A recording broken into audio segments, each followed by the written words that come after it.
Well, some IPS students are just 1 week away from going back to in-person learning. And tonight, district leaders shared plans with parents during a virtual meeting. News 8's Demi Johnson live at IPS headquarters tonight. And parents were able to ask some questions, I understand, Demi. Yeah, this isn't the first time we heard the back-to-school plans. IPS shared those 2 weeks ago. But tonight, parents were able to talk to district leaders about each decision and why it was made.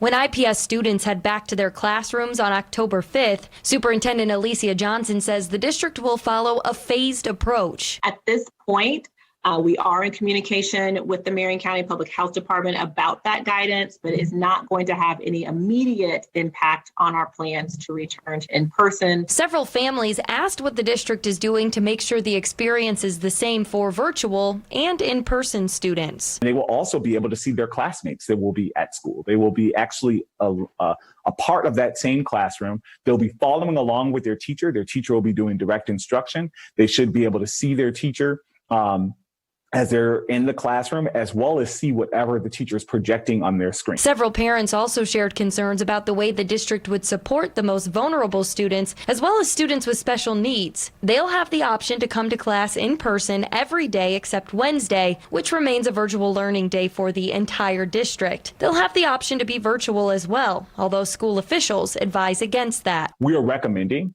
particularly for our special needs students, that that in-person is the best way to make sure that we're getting all the services in the IEP. So if you do choose a remote option, there may have to be accommodations made, and sometimes coming into the building more, just because that is what the IEP calls for. As far as getting students to and from school, another major concern for many parents, the district is strongly encouraging families who are able to drive their kids. IPS has several safety protocols in place in case that isn't an option, including added bus monitors. That's the first time we've ever done that.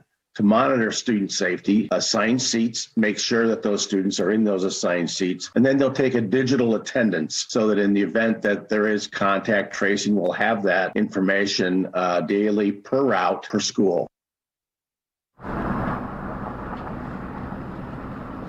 Tomorrow is the deadline for all IPS families to let their schools know whether they'll be staying virtual or coming back to their classrooms, and if they're going to use their school's transportation. IPS is holding a transportation town hall on October 6th. That will start at 5:30. Live at IPS headquarters, Demi Johnson, Wish TV, wishtv.com, and follow us on Facebook.